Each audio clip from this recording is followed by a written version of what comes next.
evening, ladies and gentlemen, and what an absolute pleasure it is to be back here at the HUL campus for the 16th edition of the Lessons in Marketing Excellence, a property that HUL and CNBC TV 18 have very carefully, with a lot of passion, patience and perseverance, committed ourselves to for the last 16 years. It's wonderful to see all of these young, bright marketers in the room. So congratulations once again to all the teams that have made it here to the final, and we really wish you all the very best, not just for today, but in your future efforts and endeavors. But, you know, we were just chatting about our own campus rendezvous, so to speak, and what's common between Rohit and I is that we were both part of Delhi University, and both of us went to St. Stephen's College, so we have something in common there. and so did Piyush Pandey, so we've got three Stephanians in the house. Great to see you back on the Lime stage, sir. But you know, Rohit, I want to start by asking you, every generation says our generation was different. What is truly different about the cohort that you're seeing today? I mean, you know, we'll talk about what they mean to the workforce in a second, but what do they mean in terms of consumers? Because I just did a conversation with Snap. They've done a report with BCG on the consumption capacity and how the Gen Z is really driving not just behavior changes, but also spending power. How are you seeing them as consumers? Well, I have two such consumers at home, my son and my daughter, so they're, you know, in the same almost age bracket as, you know, all of you. So I see some of them pretty close by, and I think what really differentiates, and each generation comes with a different context and has different aspirations, some common fundamentals, but a lot that's different. And I think what differentiates today's generation is, first of all, you're all digital natives. Yeah. You're born with, you know, a smartphone by your bedside. From morning to evening, and that really explains how it has changed how, you know, consumers consume media and how people are buying things, because you pretty much are defining the marketing landscape of the future.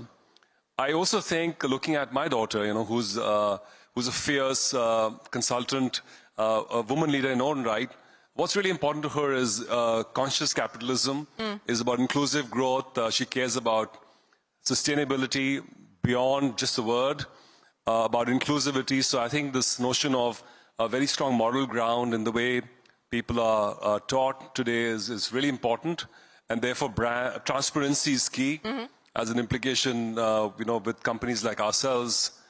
And I think finally, at the end of the day, there is a certain degree of boldness. World's an oyster. We can do anything in a world today when transformation, the growth of India, the 2047 vision of Viksit Bharat. So people have a lot of dreams of a very positive, bright future. And I think the entrepreneurial energies, each of people at your age who want to join us as well, want to do something really big, change the world.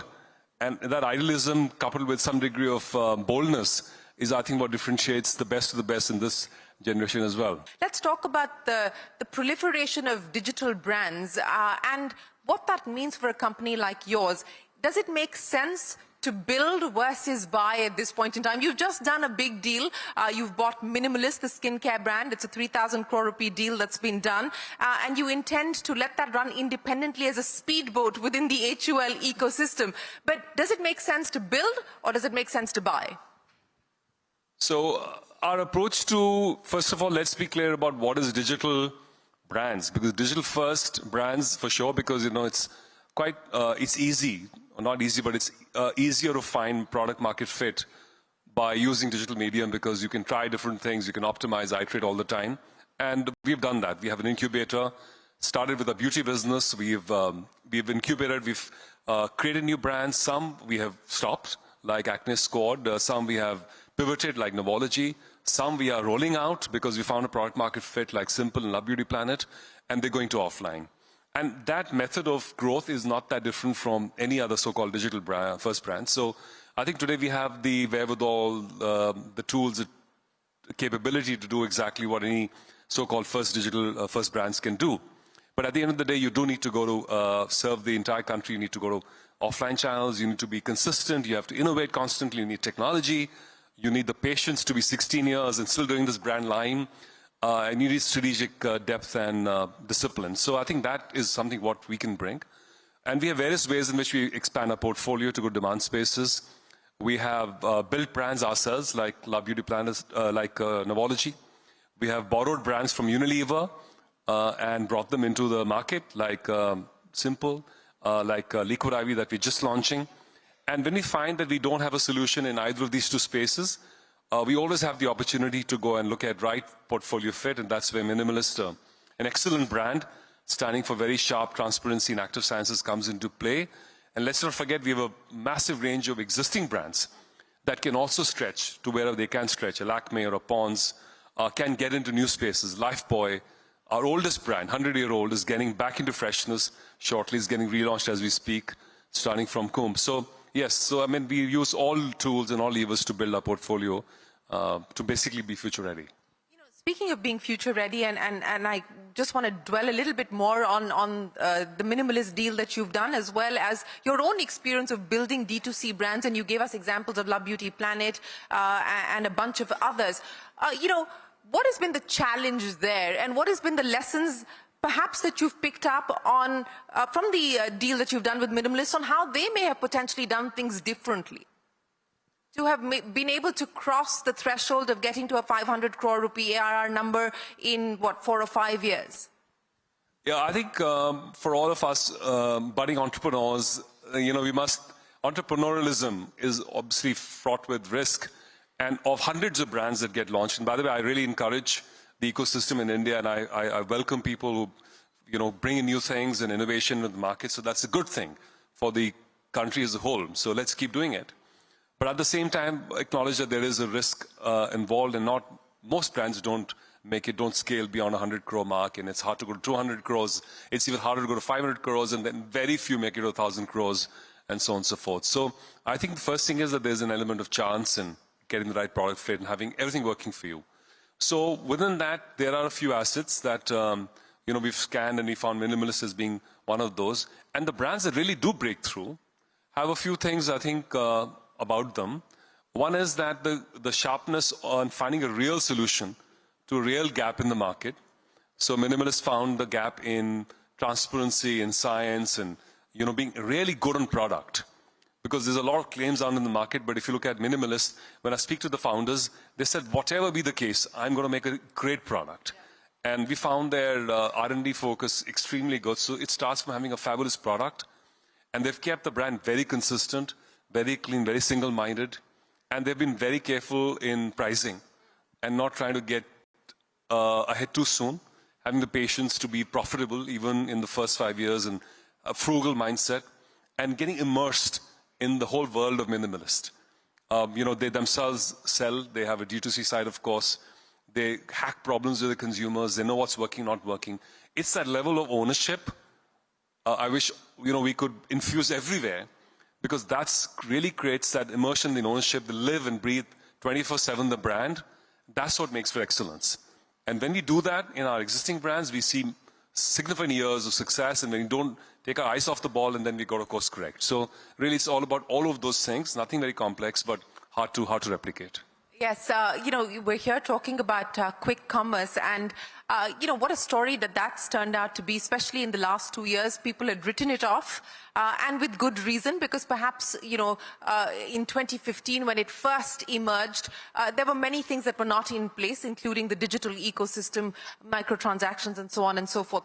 Why do you believe quick commerce is the success that it is today in India? What do you attribute the success of quick commerce to? And secondly, you know, it's not just about 10-minute delivery. It has changed the consumer expectation across a whole host of sectors. Now, today, people want 10-minute banking, people want 10-minute food delivery, people want 10-minute, you know, e-commerce.